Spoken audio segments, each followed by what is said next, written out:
네, 목사님께서 트레이닝이 많이 되셨네요. 얘기를 많이 들으셨네요. 예, 저는 박수가 조금 치면 안 나오거든요. 얘기를 듣고 큰 박수를 주셔서 너무나 감사합니다. 또 잠깐 말씀을 드리면 사실 이렇게 크신 분을 보다가 너무 제가 또 크죠. 여러분 또 시야가 불편하지 않을까 모르겠네요. 네, 먼저 우리 성령 강림 후 둘째 주일날 이렇게 귀한 흑석동 교회로 저를 불러서 세워주신 하나님께 영광과 찬송을 올립니다. 또 부족한 사람을 할렐루야. 부족한 사람을 초청해 주신 우리 이시호 목사님 그리고 장로님들 온 성도님들께 감사를 드립니다. 저는 인도 사역지에 있는 저의 현지인 스태프들과 그리고 어린이들 그리고 함께 사역하고 있는 많은 사람들의 가정에 대신 여러분들께 문안 인사를 전합니다. 제 소개를 잠깐 하자면 저는 사실 우리 목사님께서 다 말씀을 해주셔서 그렇고요. 경북노회 소속입니다. 그래서 기장총회에 파송을 받아서 2007년도부터 인도라는 나라에서 사역을 하고 있습니다. 저는 특별히 경북노회하고 인도의 우리의 교단은 뭘까요? 기독교 장로회, 그죠? 한국 기독교 장로회가 우리 교단이죠. 거기는 교단 이름 자체가 남인도 교단이에요. 남인도 교단이고 남인도 교단 내에 우리는 무슨 노회? 우리 흑석동 교회는 네, 거기는 난디알 노회라고 해요. 그래서 그 경북 노회와 난디알 노회의 협력 선교사로 사역을 하고 있습니다. 사실 제가 여기 오기 전에 이시호 목사님과 잠깐 만나서 식사를 했어요. 그런데 이시호 목사님이 흑석동 교회를 침이 마르도록 칭찬을 하시는 거예요. 대부분 담임 목사님이 그렇게 칭찬 많이 안 하시는데 이시호 목사님이 막 우리 교회 너무 좋아요. 너무 사랑해 주세요. 너무 사랑이 많아요. 헌신하세요. 정말 봉사하세요. 예배 분위기 굉장히 좋아요. 목사님 아마 깜짝 놀라실 거예요. 저한테 막 이러시길래 제가 그렇지 이렇게 대답을 했어요. 그리고 또 저한테 자랑하시기를 우리는 우리 교회가요 담임 목사 사택도 지금 막 수리하고 있어요. 오늘 왔더니 다 됐다고. 이사 가신다고 조만간 저한테 막 자랑을 또 막 하시는 거예요. 그래가지고 그렇지라고 생각을 했습니다. 그런데 제가 딱 와서 보고 그 말이 뭘까요? 새빨간 진실이었다는 거. 네, 왜냐하면 전 사실 이렇게 교회가 조금 솔직히 높죠. 네, 그래서 이렇게 올라오는데 장로님 두 분이서 저를 다 맞아주시고 위에서 어떤 어여쁜 우리 지사님이신지 권사님이신지 안녕하세요 하고 저한테 먼저 인사를 해주시더라고요. 너무 감사했고 너무 좋았습니다. 정말 이름도 모르고 성도 모르고 아무것도 모르지만 김경미라는 사람을 믿어주고 저한테 이렇게 후원해 주시는 거 보니까 이 교회는 어떤 교회다? 정말 최고다라는 생각을 제가 딱 하고 들어왔습니다. 그리고 딱 예배를 드리면서 공동기도에서 내가 할 말을 다 했어요, 목사님. 공동기도문이 내가 할 말 다 해가지고 난 무슨 말을 하지? 라고 생각을 했고 그리고 우리 오르간 하시는 권사님 제가 감동받았습니다. 은혜 받았습니다. 그리고 오늘 예배를 위해서 아까 목사님께서 특별히 준비한 거 아니라고 하셨는데 그런 표가 났어요. 너무 소리가 아름다워서 제가 정말 이 자리에 성령님이 우리와 함께 하시는 줄로 믿습니다.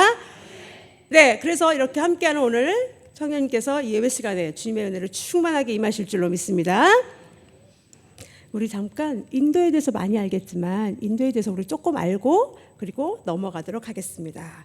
인도 하면 여러분들 혹시 생각나는 것이 있습니까? 인도 하면 생각나는 것들. 카레. 우리 다 좋아하죠. 맞아요. 카레가 있습니다. 또 뭐가 있을까요? 네? 갔다 오셨어요?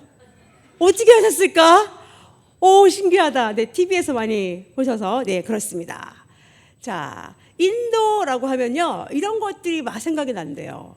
이런 단어들이 생각이 난다고 하는 나라가 바로 인도라고 하는 나라입니다. 굉장히 세계 최대의 민주주의라는 나라죠. 또 사실 14억이 넘어가니까 인구가 그렇습니다. 저거는 인도 국기입니다. 저렇게 생겼습니다. 자, 그러면 인도 지도는요 약간 다이아몬드 형으로 생겼습니다. 그런데 거기에 제가 사역하고 있는 곳은 뭐가 하나 빠졌네요. 사역하고 있는 곳이 밑에서 파란색 부분이 좀 보이십니까? 포인트가 혹시 가능하실까요?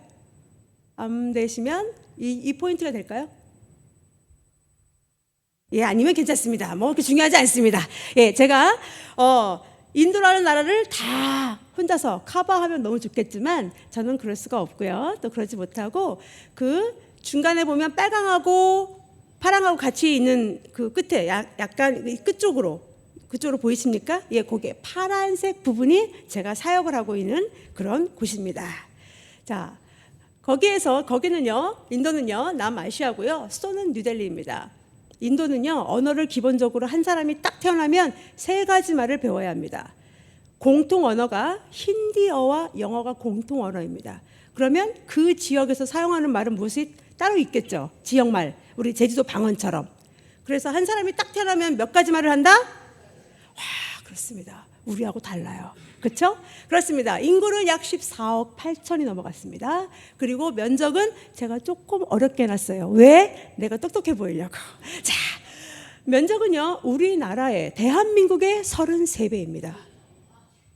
이제 그죠? 그런데 주립국가예요, 인도가. 그런데 한 주는 전체 주가 28개 주입니다. 그러면 우리나라의 33배니까 주 하나가 우리나라보다 클까요? 작을까요? 역시 흑석동교회는 산수도 잘하시네요. 예, 그렇습니다. 그리고 기후는 여름과 우기와 건기로 되어 있습니다. 여름은 생각보다 지금이 아니에요. 여름은 3, 4, 5월이 여름입니다. 그래서 제가 5월 달에 나왔는데요. 피크입니다. 45도에서 47도 정도가 됩니다. 그리고 나서 지금 6월 말부터는요, 우기로 넘어갑니다. 그러면 이제 몬순 기후라고 해서 비가 많이 오죠. 그럼 기온이 조금 이제 떨어지겠죠. 그리고 나서 이제 건기가 11월부터 건기가 쭉 2월 달까지 그렇습니다. 그래서 건기 때는 기온이 한 28도 정도가 됩니다. 그러니까 여러분, 우리 목사님 아까 오시고 싶어하는 마음을 저한테 비추셨는데, 자, 그러면 언제 오시면 좋을까요? 네? 예, 건기. 겨울에 오시면 딱 좋아요. 우리 반팔 입고 다니기 너무 좋아요. 근데 그 사람들은 추워서 파카를 입어요. 45도에 살던 사람들이니까. 근데 어쨌든 그렇습니다. 그렇게 3계절이 있습니다. 그리고 종교는요, 힌두교가 80%, 이슬람교가 15%, 그리고 기독교가 3%, 기타 뭐 자이나교, 불교 뭐 이런 거 있겠죠. 시크교 이런 거가 한 2% 정도가 됩니다. 그리고 국민 총 생산량이 세계 131위가 됩니다. 상당히 높은 나라예요. 그러면 131위라 되는데, 그러면 왜 저와 같은 선교사가 그쪽에 필요할까요? 왜 그럴까요? 저는 왜 나가 있을까요? 이유는 바로 이것 때문에 그렇습니다. 인도는 우리가 알고 있지만 우리나라에서 아직도, 우리나라는 지금 다 없어졌지만 세계에서 아직도 무엇이 존재하는 나라냐면 카스트라고 하는 계급 사회가 아직도 존재하는 나라이기 때문에 그렇습니다. 그럼 우리 아까 인구가 14억이라고 했는데요, 아직도 이 4가지 계급, 우리가 알고 있는, 그죠? 다 아시죠? 네. 제일 높은 게 뭐였죠? 저도 생각이 안 나네 갑자기. 브라만, 크샤트리샤, 바이샤, 수드라라고 하는 이 4계급이 있고요. 이 4계급에 들어갈 수 없는 계급이 있습니다. 그 계급을 우리는 불가촉 천민이라고 합니다. 그 불가촉 천민이 영어로 말하면 untouchable인데요. 그들이 아직도 인구의 3분의 1 정도가 불가촉 천민입니다.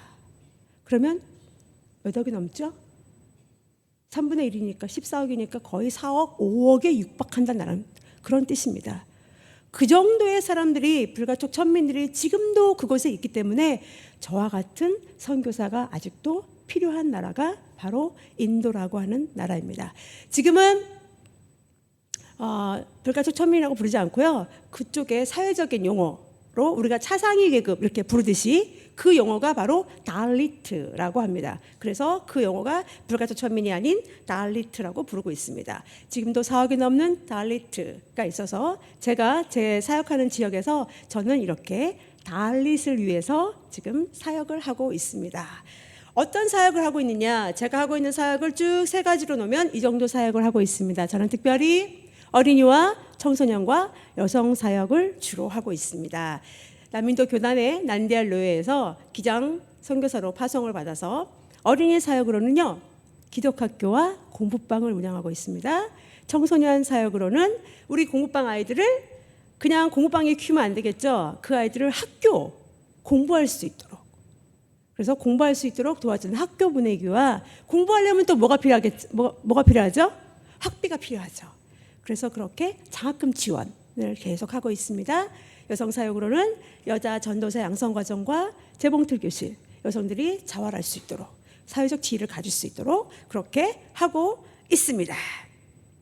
자, 사랑하는 우리 흑석동 성도 여러분, 오늘 이 시간 우리 예배드리는 우리 모두가 하나님께서 인도 땅에서 어떻게 역사하시는지 현장의 소리를 듣고 보며 함께 영광 올려드리는 시간이 되시기를 주님의 이름으로 축원합니다. 본문 함께 읽고 출발할까요? 다시 한번 읽겠습니다. 제가 또 감동받은 게 여러분들 성경책을 다 갖고 다니시더라고요. 찬송가 다 보시느라고 너무 감동받았습니다.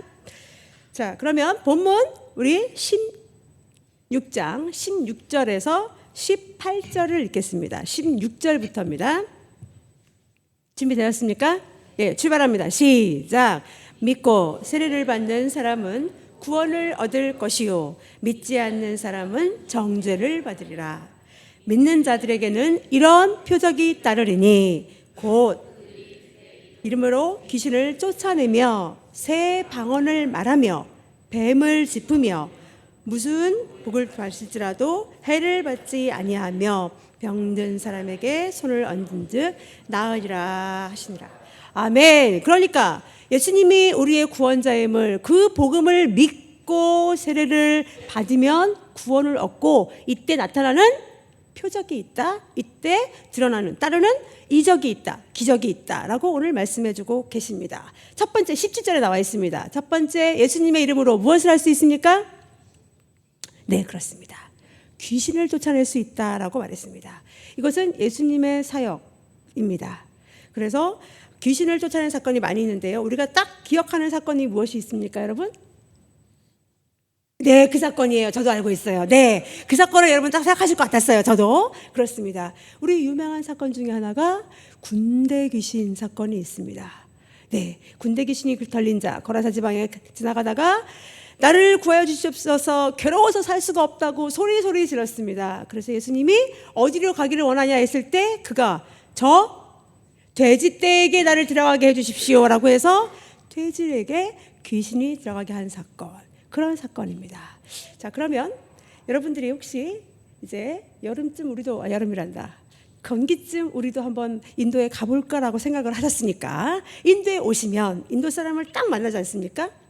그러면 인도 사람들이 여러분들을 통해서 무엇을 받고 싶어 할까요? 제 1번으로 받고 싶은 게 무엇이겠습니까? 한번 생각해 보세요. 뭐가 제일 받고 싶을까요? 우리 흑석동 교회 굉장히 겸손하시네요. 다른 교회 갔더니 돈! 막 이렇게 말하던데. 그런 걸 또 굉장히 수준이 높으시네요. 말씀 안 하시네. 돈 좋아합니다. 예, 맞습니다. 그런데 그것보다 더 받고 싶어 하는 것이 있습니까? 있습니다. 무엇일까요? 우리 권사님들 잘하시는 거. 네, 그거예요. 맞습니다. 제일 받고 싶어 하는 것이 기도입니다. 생각보다 많이 놀랬죠. 네. 다른 교회는 이렇게 말해요. 선물이요, 돈이요, 막 이래요. 맞아요. 선물 좋아하죠. 선물 좋아하지 않는 사람이 어디 있을까요? 돈 좋아하죠. 돈 좋아하지 않는 사람이 어디 있을까요? 그런데 생각보다 여러분이 오셔서 여러분이 내가 무엇을 주기를 원하냐 할 때 가장 많이 원하는 것이 기도받기를 원합니다. 나에게 기도를 해주십시오. 나를 축복해 주십시오라고 사람들이 여러분 앞에 나올 겁니다. 왜? 그들은 아직도 병든 자, 아픈 자, 귀신 들린 자가 아직도 많이 있습니다. 교회 내에, 그리고 사방팔방에.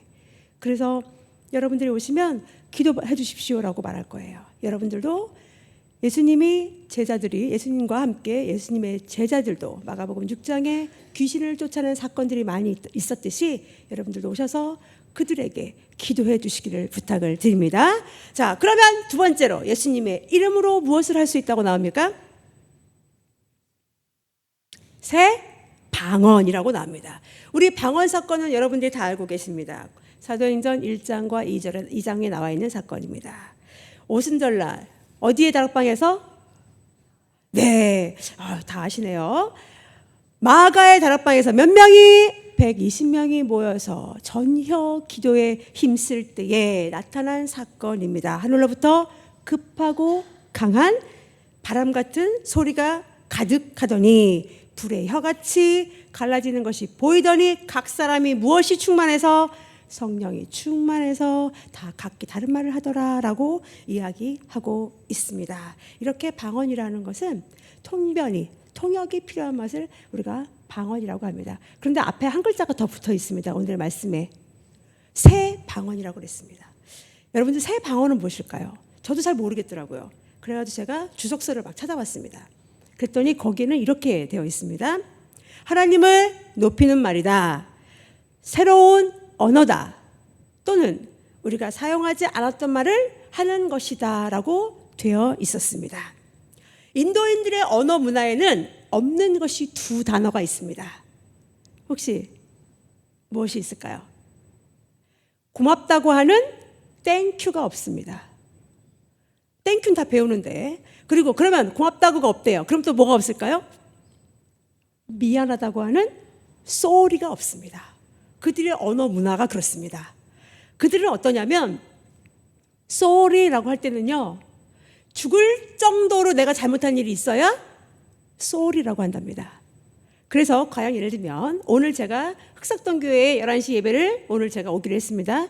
그러면 저는 몇 시쯤 대부분 올까요? 한국 분들은 뭐 10시, 10시 반, 당연히 뭐 조금 늦어도 10시 45분 이렇게는 와야지 우리가 서로가 이렇게 생각할 거 아닙니까? 근데 인도 분들하고요, 제가 목사님하고 딱 약속을 했습니다. 만약에 11시 약속을 했습니다. 그분은 몇 시에 올까요? 네?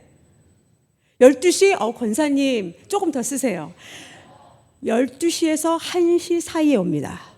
그러면 이거 1시간이나 2시간 늦게 오는 거예요. 자, 그러면 여러분들 어떠세요? 목사님이 약속 시간 늦게 오는 거 이해가 되십니까? 아니, 물론 뭐 그럴 수 있긴 있지만 대부분이 전반적이 그렇다는 거예요.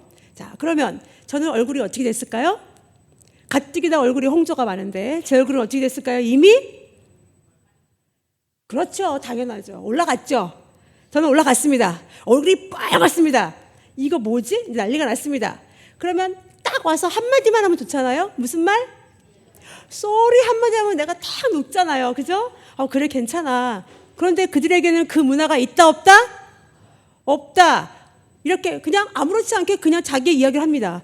그러면 저는 화가 안 풀렸으니까 대화가 안 되잖아요. 그래서 제가 아니 왜 쏘리를 안 해? 그러면 저한테 이렇게 말합니다. 내가 늦게 오고 싶어서 늦게 온 게 아니랍니다.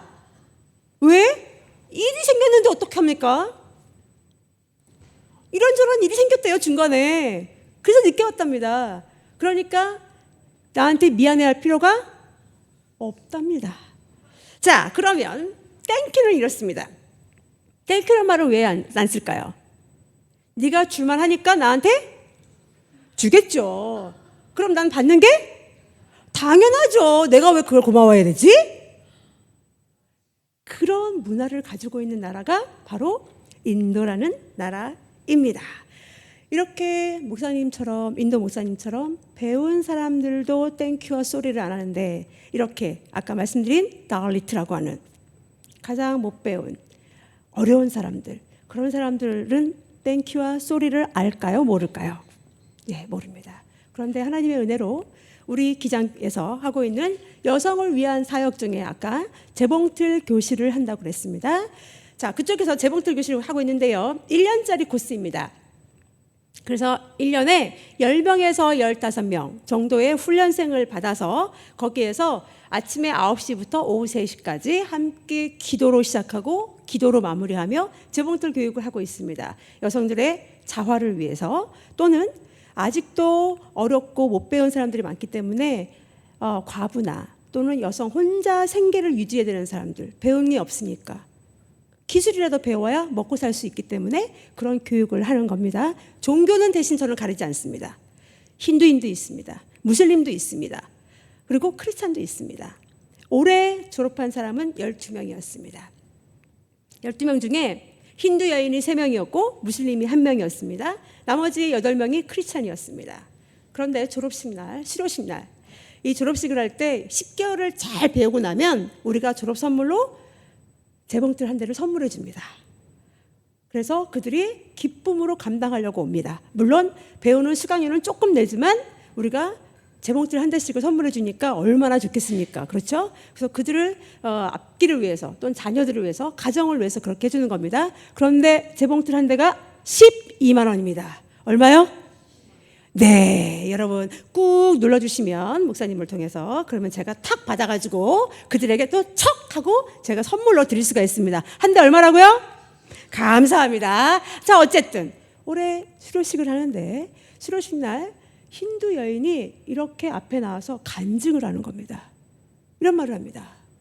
저는 여기 재봉틀 교실에 와서 주기도문을 배웠답니다. 할렐루야. 그리고 또 한 힌두 여인은 이렇게 말하는 것입니다. 여기 와서 신앙심이 생기고 기도하는 법도 배웠다라고 이야기하는 것입니다. 한 무슬림 여인은 이렇게 이야기합니다. 당신이 몸이 아팠답니다. 몸이 아팠는데 사람들이 다 자기한테 모이더니 이렇게 손을 얹고 기도를 했답니다. 무슨 기도했을까요? 합심 기도했겠죠. 중보 기도했겠죠. 병을 빨리 낫게 해달라고 함께 기도했겠죠.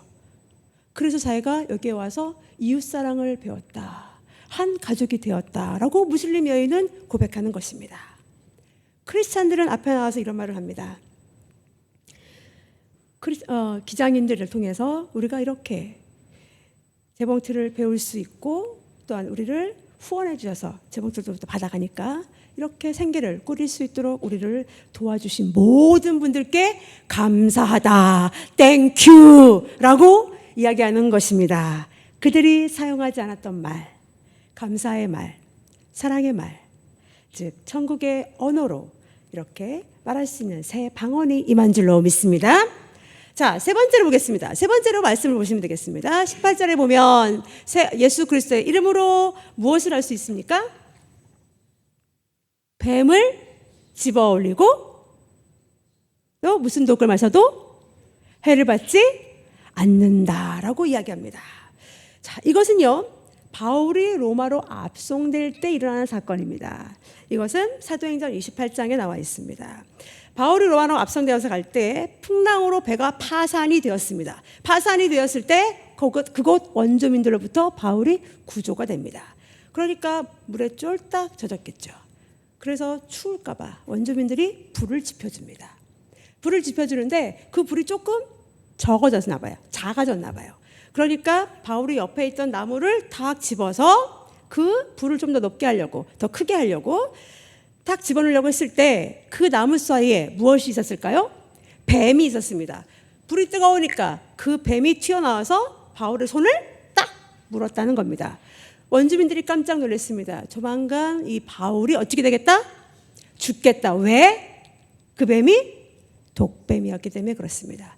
지금도 뱀은 굉장히 독은 굉장히 위험한 것입니다. 그런데 여러분, 독이 뱀에게만 있는 것은 아닙니다.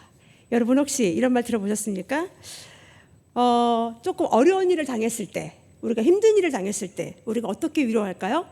우리 권사님들이 마음을 강하게 먹어. 그 뜻을 다른 표현으로 마음을 독하게 먹어라고 말씀하시죠.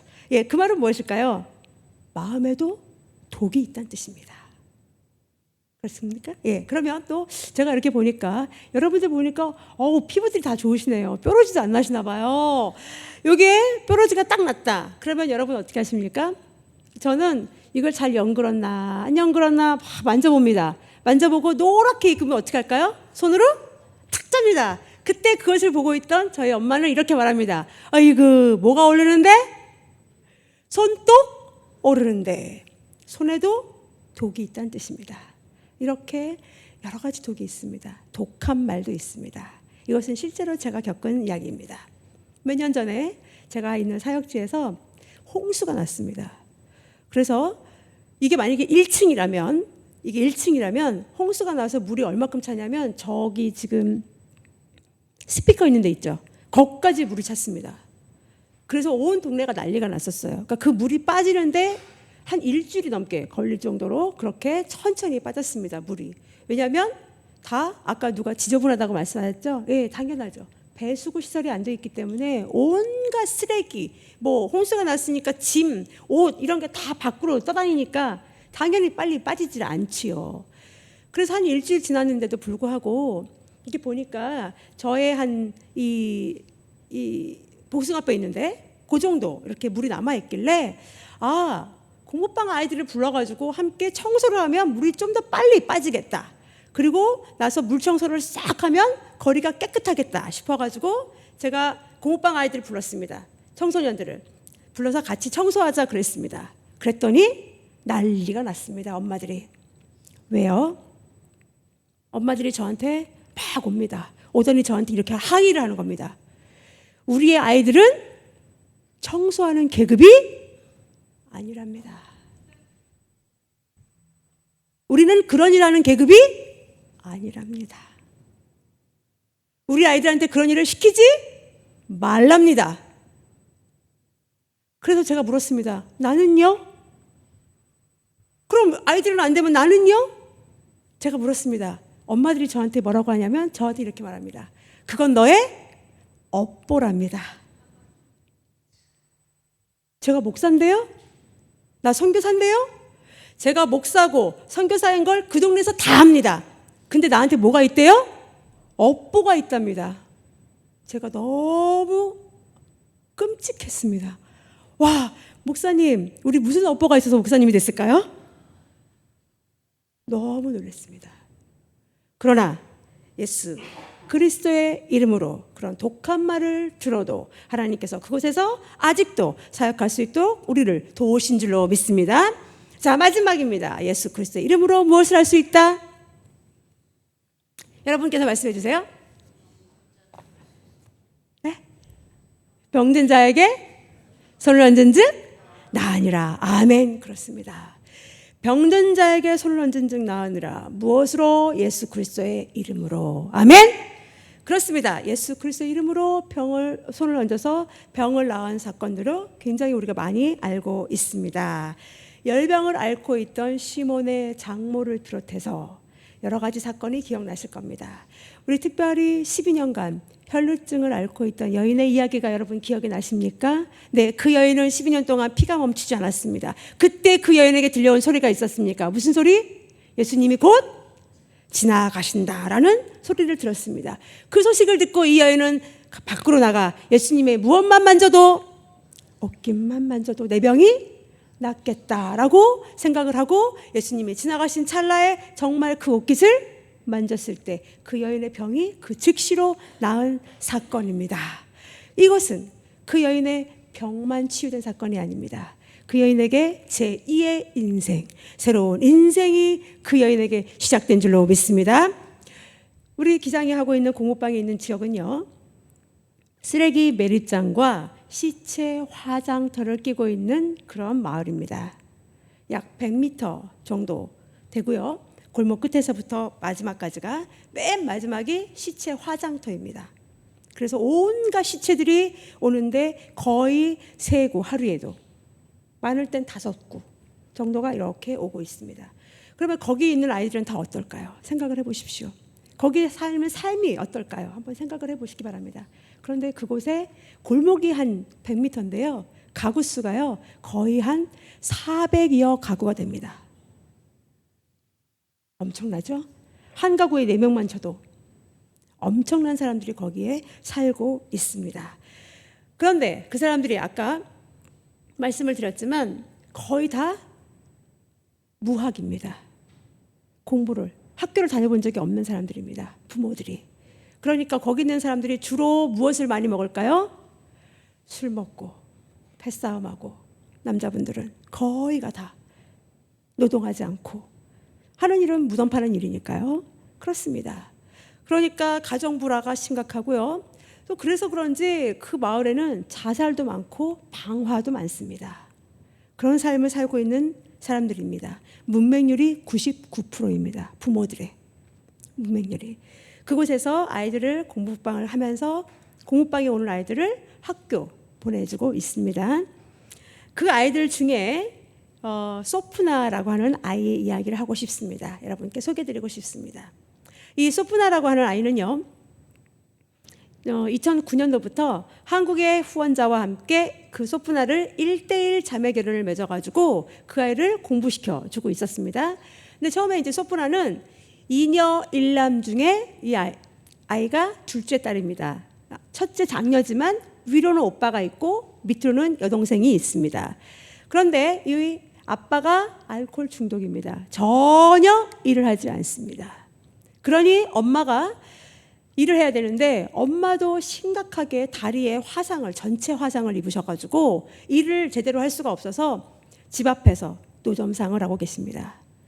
그러니 생계가 제대로 유지가 안 되겠죠. 그래서 오빠가 초등학교만 졸업하고 버스 터미널에 나가서 청소부로 일을 해서 그 가정이 생계를 유지하고 있는 그런 가정입니다.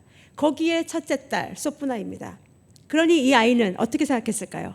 중학교를 갈 수 있다 없다? 없다. 고등학교 갈 수 있다 없다? 없다. 대학교? 당연히. 생각해보지 않은 아이입니다. 그런데 하나님의 은혜로 이 아이가 누굴 만났을까요? 크게 해주세요. 그런 말씀. 박수 좀 쳐주세요. 네, 하나님의 은혜로 그 아이가 기장의 후원자를 만났습니다. 기장 후원자를 만나서 그 기장의 후원자가 이 아이를 중학교, 고등학교까지 계속 후원했습니다. 그리고 마침내 이 아이가 시험을 봐서 대학교, 그것도 간호대를 들어갔습니다. 그것도 장학생으로 들어갔습니다. 할렐루야. 그런데 소프나가 엄마와 함께 대학교 합격증을 받아서 저에게 찾아왔습니다. 우리 공부방 아이니까요. 저에게 와서 이렇게 말을 하는 것입니다. 내가 하나님의 은혜로 기장의 후원자를 만났고 그분의 기도와 후원이 오늘의 나를 있게 했노라. 나는 열심히 공부해서 나의 후원자처럼 나도 꼭 다른 사람을 돕는 사람이 되고 싶다라고 말하는 것입니다. 저희 공부방 아이들은요, 비록 굉장히 가난하지만 그 아이들에겐 꿈이 있습니다. 간호사, 목사, 교사, 의사, 군인, 경찰 이런 거 다 되고 싶어하는 꿈이 있습니다. 그런데 그 꿈을 넘어서 하나님이 주신 비전이 있습니다. 그 비전은 무엇이냐면 우리도 한국 분들처럼 어려운 사람을 돕고 싶다. 그들에게 소망을 주고 싶다. 꿈을 꾸게 하고 싶다. 그리고 우리가 한국 분들에게 새로운 인생을 얻은 것처럼 우리도 누군가에게 새로운 삶을 주고 싶다. 라는 것이 그들의 비전입니다. 이곳에 많은 아이들이 옷깃만 스쳐 그들의 병을 낳은 12년간 혈루증을 앓던 여인처럼 그곳의 아이들도 새 생명을 얻었다라고 고백하고 있습니다. 이런 표적의 현장들을 우리 함께 영상으로 만나보도록 하겠습니다.